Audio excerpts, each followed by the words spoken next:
to our event tonight. I don't know if everybody knew we were having an event here. My name is Carol Lafayette Boyd and I'm the Executive Director of the Saskatchewan African Canadian Heritage Museum. And we're here tonight for our second event of giving some history about coming from Africa all the way to here at some point. So thank you for coming, and I'll introduce you to Zoya Mitchell.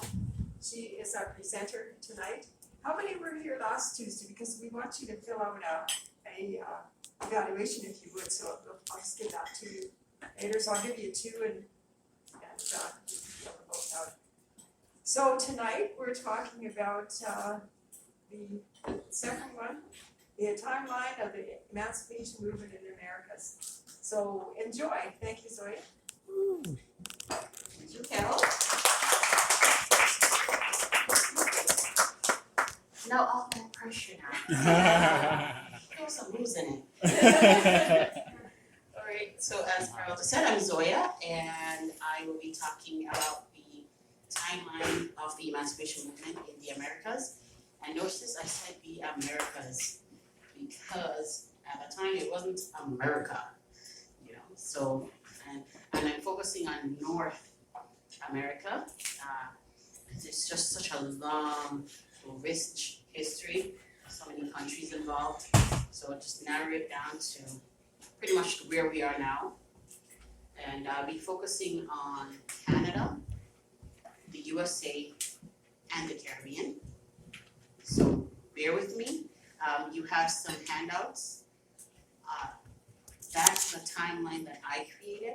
It's not an exhaustive list. If you want, here you go. Yeah, there you go. Share. Okay, and here you go too. Yeah. You're most welcome. So it is not an exhaustive list. There are more events that took place that led to the emancipation of the enslaved people, but it's compacted within the time given. I just selected these, and I won't be talking about all of them. So you have them, you can go home, you can read on it, or do some more research on your own, just to familiarize yourself with them. Or if I left something out at the end, we can talk about it. So if you know, at the end you can just tell me, no, you did this wrong. Let me tell you how it works. I'm gonna be all ears.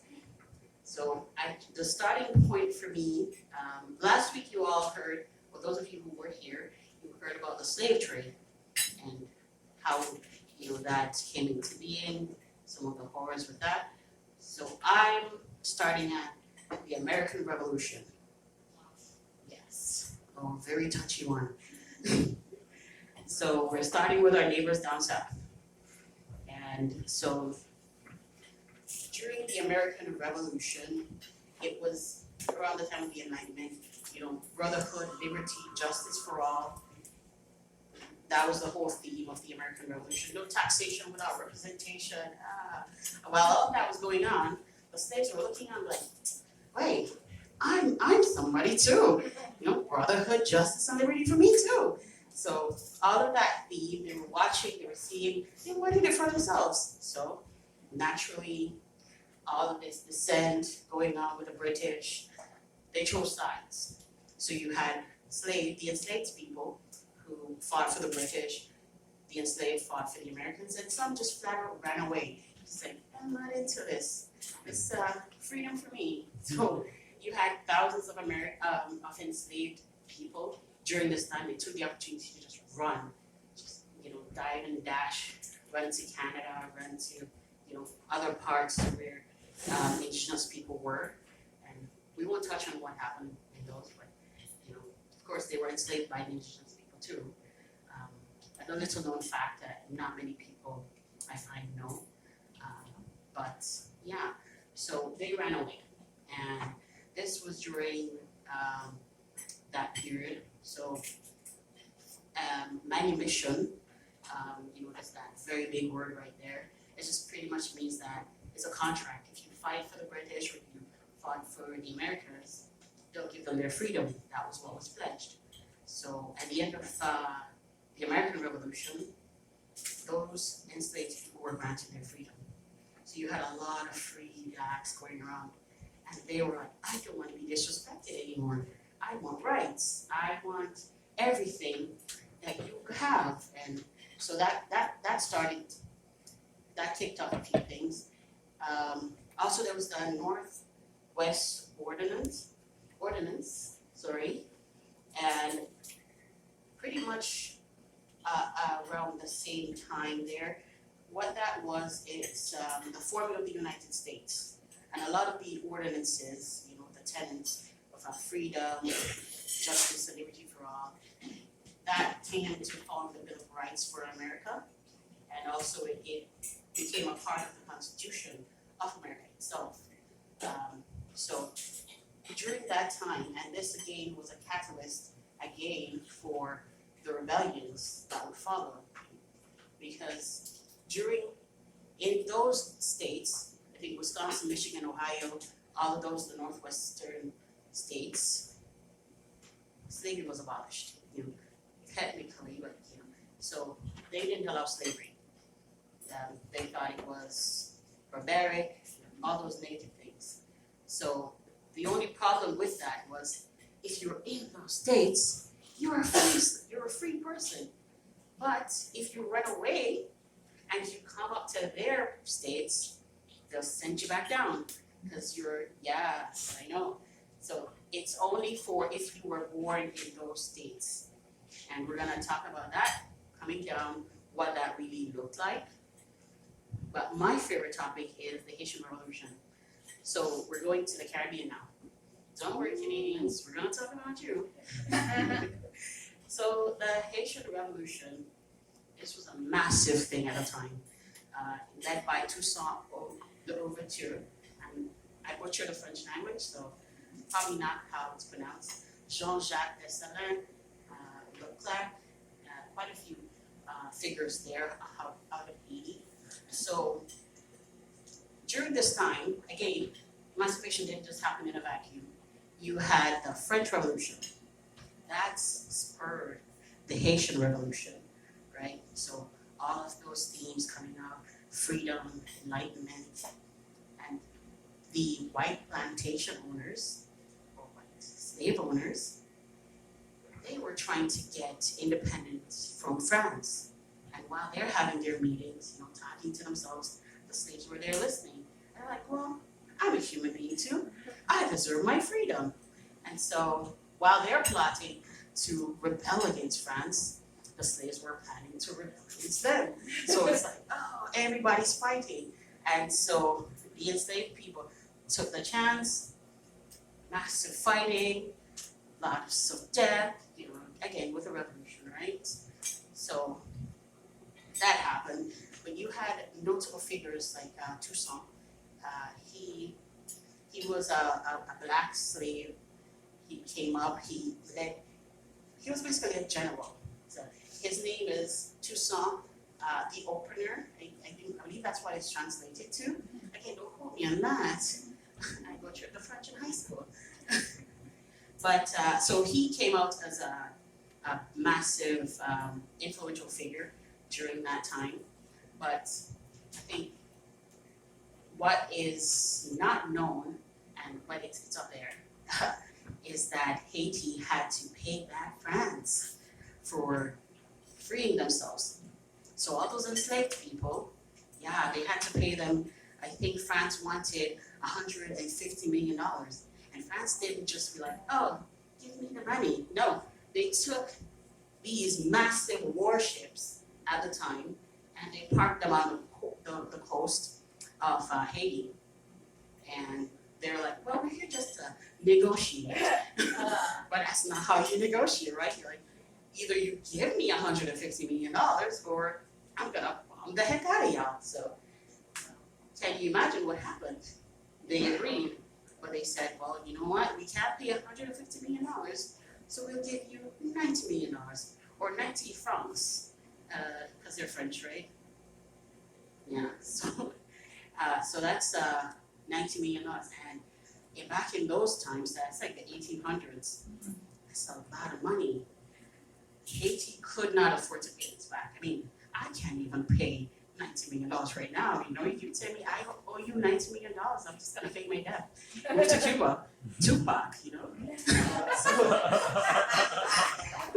So pretty much, Haiti was saddled with its debt until 1947. That's when the final payment was made. And if you can imagine, Haiti was the pearl of the Caribbean. It's the richest country. Like, you know Jamaica. Like, people here know Jamaica, right? I hope, please, tell me you know Jamaica. I've seen some commercials. Bob Marley, marijuana. So, you know Jamaica. Jamaica paled in comparison to Haiti. Jamaica is a really tiny, it's the third largest island in the Caribbean. Saint Domingue, which is the entire island, that's what it's called. It's massive and beautiful. But sadly, because of course you had France that wanted their $90 million, the US also wanted their skin in the game because all of this is happening, all the states are seeing it in all the kingdoms, you know, all the colonies. They wanted money, and of course they refused to trade with Haiti. Or if they did trade, there would be massive taxes on there, so there wouldn't be any profits to pay them so that they could pay France. And also, you know, the British, again, you know, they tried to, during that time they invaded or attempted to invade Haiti because no way can a free country survive. It shouldn't happen because Black people at the time weren't considered educated or even having a mind equal to the white man. Let's just be honest. So everyone wanted it to fail. Spain wanted it to fail, so Spain again, because Saint Domingue is divided into two. Haiti on one side, Dominican Republic on the other side, and Dominican Republic, that was Spain. So of course, they want to invade because now the French are gone, right? So again, that weakened Haiti's defenses and their finances. So this is why we see why Haiti is the way it is today. Yeah, and so we're gonna move on a little bit from that, just on a side note. So Jamaica is, I think, maybe 19 miles or so away from Haiti. Cuba, just over the then, again, similar. So a lot of the rumors kept spreading on the plantations. You know, there's this free country, they bought the white people, send them back on over to Europe. We can do it. Let's do it. And so this sparked a lot of rebellions on the islands. So you had, well, we're gonna come down and we're gonna talk about one such rebellion of the time. So everyone across, because I'm not that old, but I'm from Jamaica, by the way, so that's why I said we. So, but everyone wanted to fight, wanted their freedom, wanted to be like Haiti. Sadly, it wasn't so because Britain, or the British, saw what was happening. The Spaniards, now modern day Spanish, they saw what happened, and they sure as heaven wasn't gonna let it happen. So they quashed rebellions brutally, very brutally. So just to dissuade any more rebellion from happening. And so here's where Canada comes in. So during this time, the late 1800s, so you had the Upper and Lower Canada legislation, right? So this was the principles of freedom for American neighbors here, to tell them that, you know, everyone, we can live in freedom and harmony. You know, we don't have to be slaves. And so that, people heard it. Black Americans at the time, I wasn't technically gonna call them Black Americans, they heard this and they're like, yeah, we wanna be free too.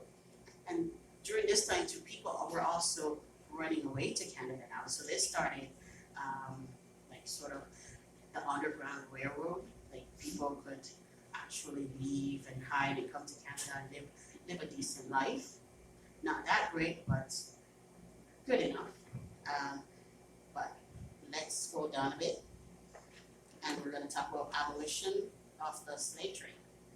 So during all this revolution, all these rebellions, Britain saw it, and they were being lobbied by Wilberforce, quite a few key figures there in Britain, and they decided, well, you know what?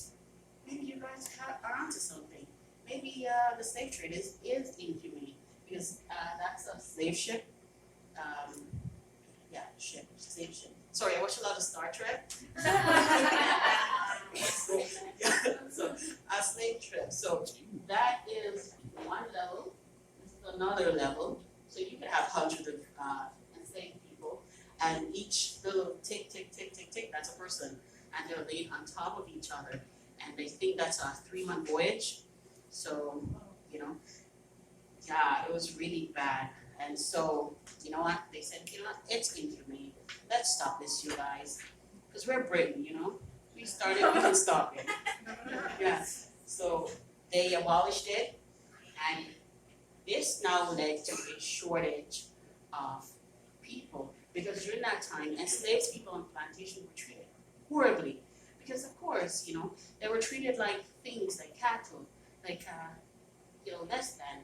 So mutilated, tortured, killed, because of course you could just buy another one, right? It's like, you know, my iPhone or my Samsung, you know, I toss it, I break it, I can buy another one, right? So now, thankfully, the abolition of the slave trade meant that you can't get a new one, you can't get a new person, so you have to take care of the ones that you already have. And this now started stud farms. Yeah, so, you know, if somebody ever calls you a stud, you know, that's kind of where it's coming from. So they had these breeding farms where they would, you know, breed more people, you know. Yeah, so this pretty much just started that, and it did slightly improve the treatment of the enslaved people in the Americas, and that's what British colonies, not, yeah, so, but we're gonna skip over Rousseau's Rebellion because I'm Jamaican and we don't like Barbadians. Record that hate. Hopefully there's nobody from Barbados here. No Rihanna fans? Okay, so the abolition movement of the 19th century. This lovely lady here, everybody knows her, that's Harriet Tubman. And so she was one of the members of the Underground Railroad. And you remember earlier I was talking, you know, enslaved people were running away, coming to Canada. So she is one of the key figures. Herself, Frederick Douglass, quite a few people were instrumental in having